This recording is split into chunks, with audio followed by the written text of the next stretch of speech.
This is going to be a video tutorial on how to insert or delete page breaks in Microsoft Word. I will be using Office 365 software on a desktop PC for this. Let me jump over to Word here.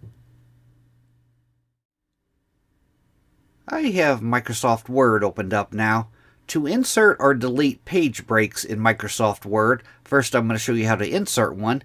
You want to go to the area in which you want to place the page break. Say that I wanted a page break right in here. I'm going to left click on the area there.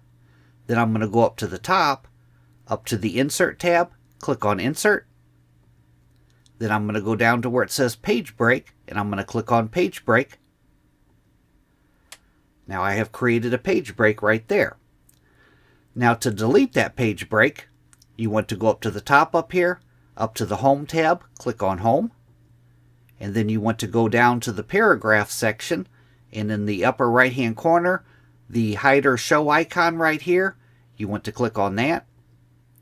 Then you want to go to your sheet and you want to find where the page break is. My page break is right here. I'm going to select the page break, and I'm going to hit the Delete key. Then I'm going to go back up to the top, and I'm going to click on the Hide Show icon again. Now I'm right back to where I was to begin with. That is how to insert or delete page breaks in Microsoft Word. Thanks for watching.